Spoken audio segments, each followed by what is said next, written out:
화장실에 있는 시간이 길고 변 보기가 힘들고 힘을 줘야 되고 변도 딱딱하다. 변비약만이 정답은 아닙니다.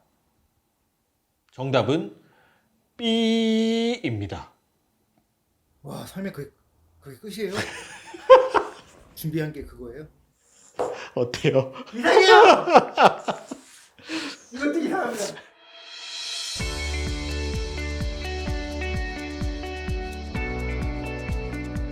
안녕하세요, 이승우 원장입니다. PD님, 다이어트 하는 분들이 가장 많이 불편해 하시는 게 뭔지 아세요? 제 기준으로 말씀드리자면은 똥 못 싸는 게 아니 변비인 게 가장 맞아요. 변비입니다. 대국민 질환이죠. 최근 국내 데이터를 살펴봐도 9년 사이에 변비 환자가 20%나 증가했다고 합니다. 변비라는 것이 정말 많은 사람들의 고민거리이기도 하지만 너무 많이 겪는 일이기도 하고 이미 너무 만성화되어 있다 보니까 그 심각성을 잘 인지를 못하곤 해요. 의학적으로 변비의 정의는 일주일에 3회 이하 그리고 3일에 한 번 미만으로 변을 보는 경우를 말합니다. 근데 우리가 뭐 이거를 딱딱딱딱 잴 수는 없잖아요. 그래서 내가 변을 보는 주기가 3일 이상이 되면서 화장실에 있는 시간이 길고 변 보기가 힘들고 힘을 줘야 되고 변도 딱딱하다 이러면은 변비인 겁니다. 자, 그러면 다이어트를 하는 분들이 왜 이렇게 변비를 많이 호소하는 걸까요?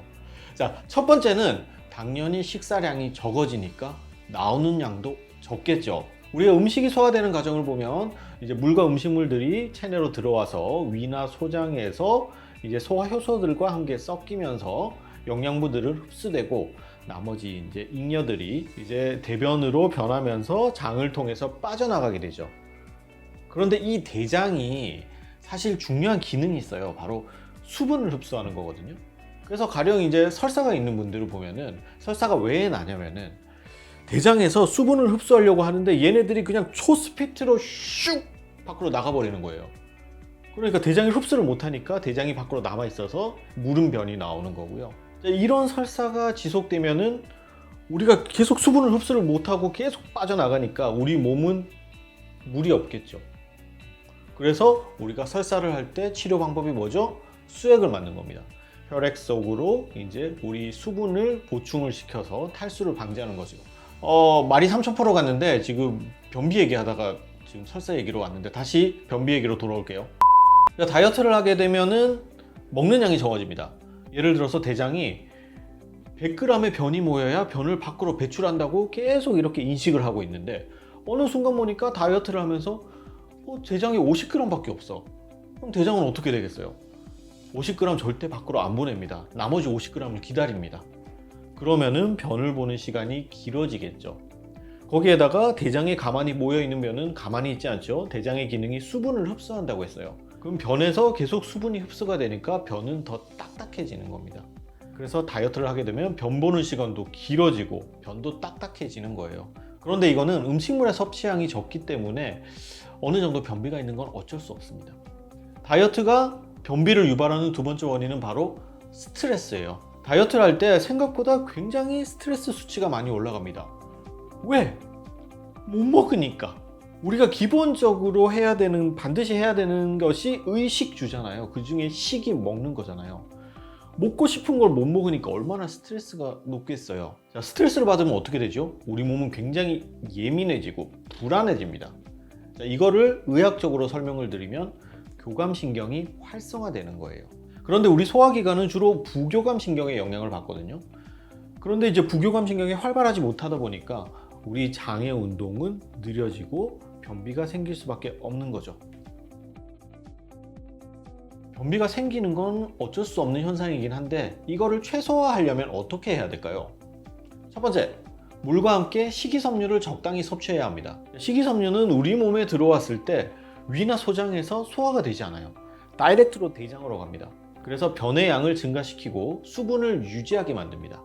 그러니까 다이어트를 하는 분들한테는 변비를 줄여줄 수가 있겠죠. 근데 이렇다고 너무 많은 양의 식이섬유를 섭취하면 안 돼요. 왜냐면은 식이섬유 자체가 좋은 점도 있지만 우리 대장에서 막 가스를 배출하게 하거든요. 그래서 적정 식이섬유의 섭취량이라고 한다면 하루에 한 20에서 25g 정도 돼요. 그리고 특히 나는 좀 가스가 많이 차, 이런 분들은 식이섬유 중에서도 과일 껍질 같은 데 들어있는 셀룰로스 같은 것들을 드시면 도움이 됩니다. 두 번째, 우리가 물 마시면 변비가 예방된다고 하잖아요. 그런데 어떤 분들, 꼭 피디님 같은 분들은 맥주도 물이야 이러면서 막 1000cc, 2000cc 막 들이킵니다. 아니에요. 맥주는 술이 아니라 물이 아니라 술이에요. 절대 그러시면 안 돼요. 자, 우리 다들 경험 있으시죠? 우리 과음한 다음날 하루 종일 화장실 가신 적 누구나 있을 거예요. 흔히 우리가 술똥이라고 하죠. 이거 너무 자극적인가요? 아니, 술동 맞습니다. 그거를 좀 삐 처리해 주세요. 네. 알코올은 장 운동을 활발하게 하고 장 점막을 자극합니다. 그래서 술 마신 다음 날에는 당연히 화장실 가서 무름변이나 설사를 보게 되지만, 이게 장기적으로 보면은 만성 변비를 유발하는 하나의 요인이 될 수 있어요. 자, 커피도 마찬가지입니다. 커피도 엄청 많이 마시는 분들이 있어요. 근데 커피에는 카페인이 있죠. 카페인은 이뇨 작용을 촉진시킵니다. 이뇨, 물을 몸 밖으로 배출한다는 뜻이에요. 그래서 물이 몸 밖으로 배출이 되면 우리 몸에는 수분이 많이 없겠죠. 그럼 대장에서는 수분 흡수를 더 빨리 촉진시키고 변은 딱딱하게 되는 겁니다. 맥주나 커피 많이 마시지 마세요. 마지막으로 내가 복용하는 약물이 있다면 이 약물들이 변비를 유발하지 않을까를 한번 생각해 보셔야 돼요. 당장 우리가 이제 다이어트 하시는 분들 식욕 억제제 많이 사용하잖아요. 대표적인 싹센다라고는 있는데, 그 싹센다가 식욕 억제를 시키는 주된 원리 중에 하나가 이 위장 운동을 조절을 하는 거예요. 그래서 싹센다의 대표적인 부작용하면 변비가 나타날 수 있죠. 반대로 설사가 나타날 수도 있는 거고요. 그리고 우리 이제 펜터민 계열의 약물들, 큐시미아 이런 제품들은 말 그대로 교감신경을 굉장히 끌어올리는 역할을 합니다. 아까 전에 교감신경이 올라가면은 소화가 잘 안 되고 장 운동이 활발하지 않다고 말씀드렸죠.